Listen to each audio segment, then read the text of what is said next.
Pada bulan April 1912, Titanic menjadi kapal terbesar di dunia yang pernah dibuat. Kapal seberat ini pasti patah saat tenggelam.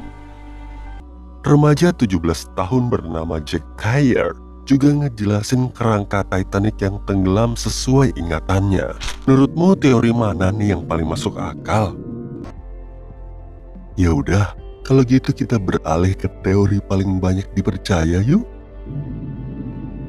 Teori pisang James Cameron.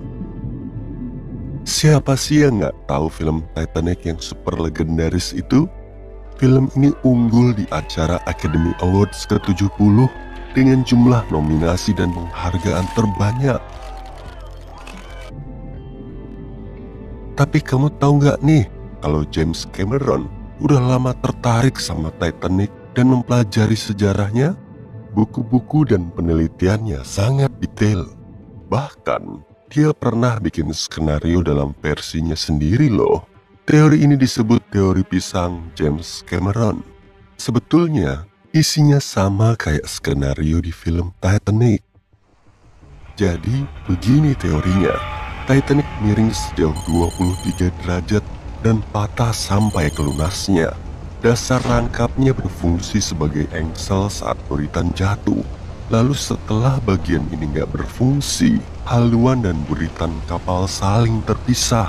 Buritan miring ke kiri, berdiri vertikal, dan mulai tenggelam. Teori ini dianggap paling akurat secara ilmiah. Begitupun dengan teori Roy Menget. Siapa lagi tuh Roy Menget? Oke, selanjutnya ada teori Menget. Roy Menget adalah insinyur yang mengusulkan teori paling masuk akal sejauh ini. Pukul 2.17, lampu kapal padam. Saat itu Titanic berada di kemiringan 20-23 derajat. Tiba-tiba, kapal terbelah jadi dua di sekitar cerobong. Dan air mulai masuk ke buritan. Lunas kapal mulai nggak berfungsi. Sarat air kapal dan lambung bawah hancur dan pecah. Air menerobos ke haluan dan buritan kapal melalui retakan besar, kemudian menenggelamkan bagian haluan ke bawah air. Haluan naik ke sudut 70 sampai 90 derajat, lalu ikut tenggelam. Teori ini dinilai paling masuk akal, tapi juga kontroversial. Para korban selamat yang melihat kapal patah mengatakan buritan kembali turun dan haluannya hilang. Tapi teori Menget bertentangan dengan pernyataan ini, sedangkan skenario James Cameron menyertakannya. Kita sepemikiran gak nih? Berarti perlu dicari jalan tengahnya. Kamu bisa tebak gak ada berapa teori yang ngebahas soal tenggelamnya Titanic? Pastinya ada banyak banget, termasuk teoriku sendiri yang nanti akan kita bahas. Teori patah pertama. Saat itu, Robert Ballard nemu bangkai Titanic di kedalaman laut. Saat bangkai ini diperlihatkan ke publik, Jack dan para korban selamat lain dianggap telah memberi keterangan yang benar. Titanic memang patah jadi dua saat tenggelam. Lalu muncul teori baru. Pukul 2.15, lunas kapal patah, sisi kanannya melonggar dan lambung terus melengkung hingga runtuh. Pukul 2.17, bagian dapur kapal terbelah, menara seketika jatuh karena terlalu berat. Lampu kapal padam, buritan terangkat ke udara, haluan mulai patah dan terus tenggelam. Sedangkan buritannya hampir nggak nempel di sisi kanan struktur super buritan. Lalu, bagian buritan miring ke kiri saat tenggelam. Bagian ini naik lagi dan berputar setengah lingkaran saat karam. Semua detailnya kedengaran meyakinkan kan ya? Tapi sebagian orang mulai ngorek-ngorek kekurangan teori ini. Mereka bilang Titanic nggak mungkin utuh saat sudutnya semiring itu. Jadi kapal tersebut memang sudah patah jauh lebih awal. Karena masih ada ruang untuk dilakukan penelitian lebih lanjut, orang-orang mulai berspekulasi dan bikin skenario sendiri. Gimana kalau kutunjukin aja teori yang gak disukai banyak orang? Patahan V dan patahan Aaron V tahun 1912. Menurut teori patahan pertama, Titanic sangat miring hingga bobot buritan yang gak punya penyangga menyebabkan retak dari atas ke bawah. Tapi secara fisik hal ini gak mungkin terjadi. Mungkin ada teori lain? Pada tahun 2006, arsitek angkatan laut Roger Long mulai meneliti teori V.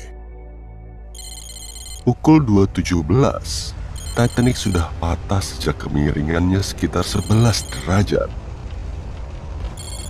Struktur atas melemah dan mulai retak. Saat itu, cuma dasar rangkap kapal yang bikin Titanic tetap utuh.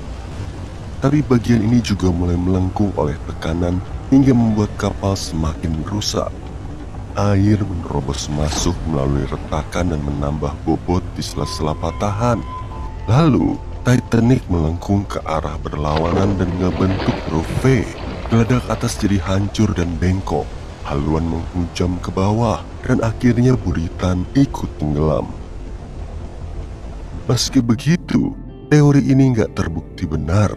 Roger Long mempercayainya karena semua pinggiran geladak atas di haluan Titanic telah hancur. Tapi kita tahu kerusakan ini terjadi karena hentakan hidrolik. Kekuatan air yang menghempaskan geladak saat Titanic menghantam dasar laut. Teori patahan V lainnya menyatakan haluan sudah terangkat ke udara saat kapalnya patah. Teori ini digaungkan oleh mantan penggemar Titanic. Selain terbukti nggak masuk akal, teori ini juga terinspirasi dari informasi yang salah. Kamu masih ingat sama Jack Thayer tadi kan? Nah, teori patahan V ini merujuk pada sketsa Jack dan keterangan dari beberapa penumpang. Sebetulnya, mereka semua nggak pernah menyaksikan Titanic dalam kondisi patah kayak gitu. Bahkan dalam sebuah wawancara, Jack sendiri bilang kalau sketsa itu di luar konteks Titanic yang pernah dia lihat. Sketsa tersebut digambar oleh penumpang kapal Carpathia yang menerima sinyal bahaya dari Titanic dan mengirim pertolongan. Ini nggak bisa dijadikan sebagai bukti. Versiku, seperti yang ku bilang tadi, di sini aku bakal ngebahas teoriku sendiri juga. Sebetulnya bukan teoriku sih, lebih tepatnya ini adalah kombinasi antara teori Roy Menget dan James Cameron. Menurutku, patahnya Titanic yang diusulkan James Cameron sudah benar. Pukul 2.17, kapal membentuk sudut lebar, lampu padam, dan Titanic patah jadi dua. Haluan mulai tenggelam, dasar rangkapnya masih nempel di buritan selama sekitar 1 menit. Lalu saat dasar rangkapnya nggak berfungsi, kedua bagian kapal saling terpisah dan haluannya tenggelam. Seperti kata Mengot, lalu mulai tenggelam secara vertikal. Buritan menyembul ke air dan membentuk sudut lebar. Kronologi seperti ini mungkin memang telah terjadi, karena para korban selamat mengaku melihat patahan yang bersih. Mereka juga melihat buritan kapal menjulang ke atas dalam posisi vertikal selama beberapa menit sebelum akhirnya menghilang. Tapi itu semua cuma spekulasi. Mau gimana pun Titanic tenggelam, peristiwa ini tetap menyayat hati.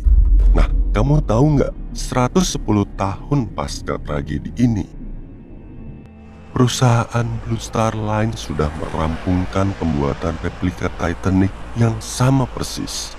Titanic 2 akan berlayar mengikuti rute yang sama dengan 2.400 penumpang. Semoga pelayarannya berjalan lancar deh ya. Teori satu bagian.